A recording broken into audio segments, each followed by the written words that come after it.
Pakistan super league की franchise Multan sultans और Pakistan cricket board के दरमियान इख्तलाफात शिद्दत इख्तियार कर गए हैं।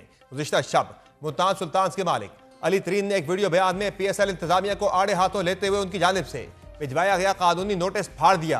तंजिया अंदाज में PCB को तनकीद का निशाना बनाते हुए अली तरीन का कहना था कि आप स्टेक होल्डर्स के साथ मिलकर काम करना ही नहीं चाहते, आप सिर्फ ये चाहते हैं कि हम चुप करके बैठ जाएं और सिर्फ आपकी हाँ में हाँ मिलाएं। अली तरीन का अपने वीडियो बयान में कहना था कि उन्हें बैठकर मामलात हल करने के लिए PSL इंतजामिया की जानिब से कभी कोई फोन कॉल, ईमेल या पैगाम नहीं मिला, बल्कि उसके बजाय उन्होंने कानूनी नोटिस भेज दिया। उनका कहना था कि अगर आपको लगता है कि इस तरह की धमकियों से मैं चुप हो जाऊंगा तो ये आपकी गलतफहमी है।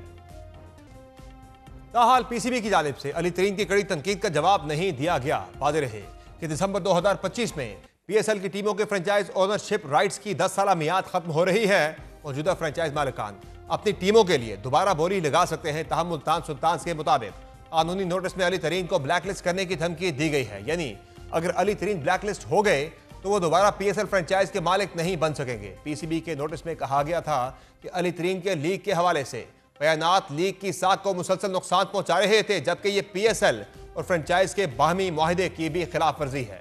कानूनी नोटिस में फ्रेंचाइज और PSL इंतजामिया के मुआहदे की शिकों का हवाला भी दिया गया है।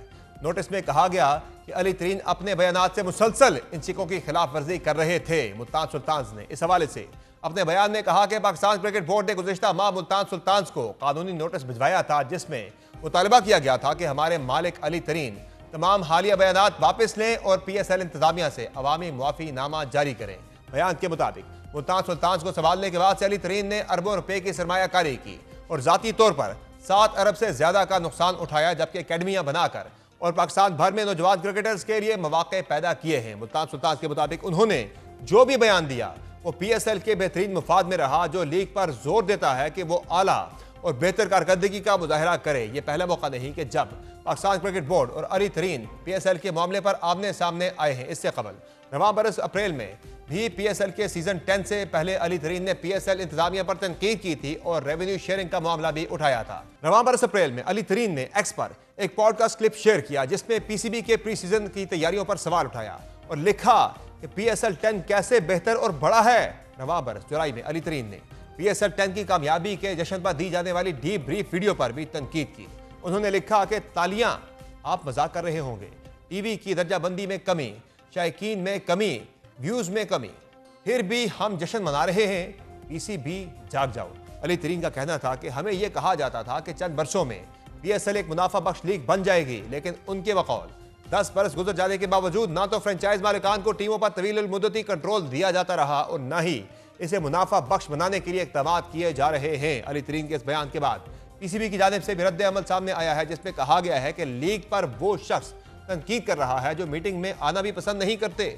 अगर वो मीटिंग में आ भी जाएं तो वहां वो ऐसी कोई बात नहीं करते। अली तरीन की जानिब से PCB से मांगी गई तंजिया माफी और कानूनी नोटिस फाड़ने के मामले पर सोशल मीडिया पर भी रद्द अमल सामने आ रहा है। पाकिस्तान क्रिकेट टीम के साबिक कप्तान राशिद लतीफ लिखते हैं कि PSL इंतजामिया को सरमायाकारों को नोटिस भेजने के बजाय उनकी तनकीद को मस्बत लेकर लीग में मौजूद खामियों को दूर करना चाहिए।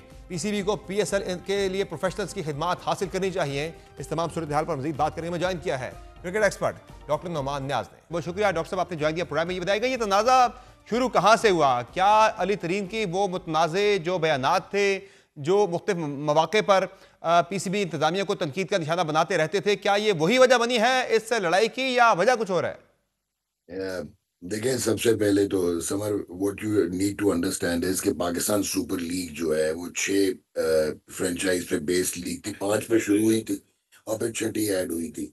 अभी तो 10 साल पूरे हो रहे थे तो ये एहसान मानी साहब से इन्होंने इंडेमनिटी ले ली थी कि यार नई जो 2 फ्रेंचाइज आनी है या जब ये 10 साल पूरे हो जाएंगे तो ये परसिस्ट कर सकते हैं 25% प्रीमियम पे। So quality has gone down. Broadcasting जो है वो बिल्कुल ही ओवर द रूफ ही निकल गया। वो एक अजीब वल्गर किस्म के रेट पे उठाए गए थे जो पिछले 2 साल के राइट्स। तो जो अली तरीन है उनका ये है कि ही हैज बीन वसिफरस, लेकिन जो इंटरेस्टिंग चीज़ है ये बैटल ऑफ ईगोज है। जो हेड करते हैं पाकिस्तान सुपर लीग को, जो कि एक्स चीफ ऑपरेटिंग ऑफिसर है पाकिस्तान क्रिकेट बोर्ड के, उनका और इनका पर्सनल तनाजा हो गया हुआ है, and it's a clash of egos. और पीसीबी या पीएसएल की जानिब से मैं ये जरूर कहूंगा कि power corrupt and absolute power corrupt absolutely. तो इनका डिसडेनफुल एटीट्यूड था। बाकी जो है वो दो एक लीग्स तो खैर हैंड इन ग्लव ही चल रही हैं इनके साथ, तो पार्ट है क्रिकेटिंग ब्यूरोक्रेसी का। तो अली के जो प्रॉब्लम्स हैं वो जरा गौर से सुनिएगा। पीसीबी ने लेटर ऑफ चार्ज भेजा इनको 12 सितंबर 2025 को, और अली तरीन ने रिस्पॉन्ड कर दिया 2 अक्टूबर 2025 को, और पीसीबी उसमें साइलेंस रखे हुए था। हम्म। उन्होंने मिसलीड किया जर्नलिस्ट को कि ये कह दिया कि जी लेटर ऑफ टर्मिनेशन भेज दिया है, हालांकि अली तरीन के रिस्पांस पे इन्होंने कोई जवाब दिया नहीं था। अब मुल्तान सुल्तान जो है उन्होंने 43 मिलियन यूएस डॉलर जो है वो एनुअल फी दी है 2019 से लेके अब तक, और 6.35 मिलियन डॉलर पे मुल्तान सुल्तान जो है मोस्ट एक्सपेंसिव फ्रेंचाइज है। अगर आप परफॉर्मेंस की बात करें तो 2021 के चैंपियन है, 2022, 23 और 24 के रनर्स अप, या और अली तरीन ने 7 बिलियन रुपए इन्वेस्ट किए हैं पाकिस्तान की क्रिकेट में 2019 से, through Multan Sultan, lodhra cricket academy और जेडब्ल्यू क्रिकेट टीम जो उन्होंने बनाई प्रेसिडेंट्स ट्रॉफी ग्रेड 2 की।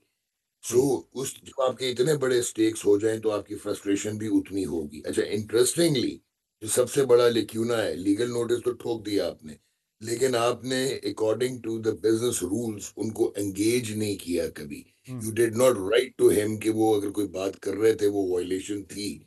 सो आपने तंबीह नहीं की इन राइटिंग, इन डॉक्यूमेंटेशन। तो ये वायलेशन हो जाती है बेसिक फंडामेंटल बिजनेस रूल्स की। तो उस पे अब ये जो है ये इतना स्ट्रांग केस बनेगा नहीं, आप ऐसे उठा के टर्मिनेट कर नहीं पाएंगे। और राइट ऑफ जो रिफ्यूजल है वो भी इनके पास है टिल दिसंबर। सो ये एक बड़ी इंटरेस्टिंग सिनेरियो हो गया, और इतनी महंगी, और अगर 25% प्रीमियम लेना है तो इतनी महंगी फ्रेंचाइज कौन उठाएगा। सही। आपको मैं, हाँ जी, और आपको मैं इसमें एक और चीज भी ऐड कर दूं जो कि आप के लिए हो सकता है कि इंफॉर्मेटिव हो, कि अनफॉर्चुनेटली बिजनेस मॉडल जो एक्सेप्ट किया हुआ था 6 फ्रेंचाइजेस ने वो अजीबो गरीब है। वो इस तरह है कि अली तरीन जो है वो 6.3 मिलियन डॉलर दे रहे, Karachi Kings 2.6 million dollar, Lahore Qalandars 2.5 million dollar, Peshawar Zalmi 1.6 million dollar, Islamabad United 1.5 million dollar, hmm. और कोयटा ग्लैडिएटर 1.1 मिलियन डॉलर, और सारे हिस्सा इक्वल बटोरते हैं, सब बराबर, जो बिल्कुल। 95%। तो ये तो एक बैलेंस ही नहीं है ना। तो आपकी तो बहुत सारी वायलेशन है। फिर जहां पे अली जो बात कर रहा है, वाकई 2.5 बंदे पीएसएल का, मैं कहा गया था सेक्रेटेरिएट बनेगा, और सलमान नसीर गए थे, और फिर एक, बल्कि उन्होंने जो जनरल मैनेजर्स रखी हैं वो भी शायद मुल्तान सुल्तान से निकाली गई हुई हैं। She was let off by hmm. Ali Tareen. एक दो, वाकई दो ढाई सवा दो लोग हैं जो तो कि इतना डॉक्टर बड़ा साहब फिर प्लेटफॉर्म। इस सारी स्टोरी का फिर ड्रॉप सीन क्या होगा? क्या फिर अली तरीन ही जो है वो निकल जाएंगे पीएसएल से एज ए फ्रेंचाइजी, या फिर पीएसएल उन्हें यूनिलेटरली टर्मिनेट कर सकता है? देखिए, टर्मिनेट तो खैर पाकिस्तान क्रिकेट बोर्ड कभी भी नहीं करने जाएगा। आई कुड अश्योर यू, जितनी मर्जी इन्फ्लेटेड ईगोज हो जाएं इस तरफ, लेकिन इंटरेस्टिंग एस्पेक्ट ये है कि अली तरीन तकरीबन 1.2 1.3 बिलियन स्पेंड करता है, और अर्निंग जो है 600-700 मिलियन है। तो at the end of the day they are not philanthropist. ठीक हम्म। है, वो क्रिकेट के लिए कर रहे हैं, बट दे आर बिजनेसमैन। सो अगर तो उनको ये वायबल नहीं लगेगा तो शायद वो खुद ही निकल जाएं, क्योंकि स्ट्रक्चरली तो ये चेंज होना नहीं, इसका डीएनए और इंटेग्रिटी तो कहीं चेंज होनी नहीं है इस टूर्नामेंट की। और ये वाकई अब रमजान सुपर कप बन गया हुआ है। वो तो इससे बड़ी अब है, लीग। लेकिन डॉक्टर साहब, कोई भी इदारा हो वो चलता है डिसिप्लिन के ऊपर। आपकी कोई शिकायत हैं, आप वो किसी फोरम पर अपनी शिकायत सबमिट कर सकते हैं। आप पब्लिकली ट्वीट्स करते हैं, तंज करते हैं, तनकीद करते हैं पीएसएल की इंतजामिया के ऊपर, आप पीसीबी की इंतजामिया के ऊपर, फिर आपको शौक़ आता है, आप उसका जवाब देते हैं, दे देते हैं, लेकिन आप टीवी के ऊपर आके, आप मीडिया के ऊपर आके, आप वो जो है सोशल मीडिया पे आके आप वो शो का नोटिस फाड़ते हैं, तस्दीक करते हैं उस शो का नोटिस की। इस पर क्या कोई एक्शन नहीं बनता फिर? देखिए, बात सुने, मुझे ये नहीं पता कि लीगली ये नहीं करना चाहिए था, शो कॉज नोटिस नहीं फाड़ना चाहिए था, क्योंकि हर डॉक्यूमेंट जो है उसकी एक सैंक्टिटी जी होती हाँ। है, वो तो मैं मान। लेकिन जब आपकी कम्युनिकेशन ही ना हो, और जब आप कम्युनिकेट ही ना करें इधर वे,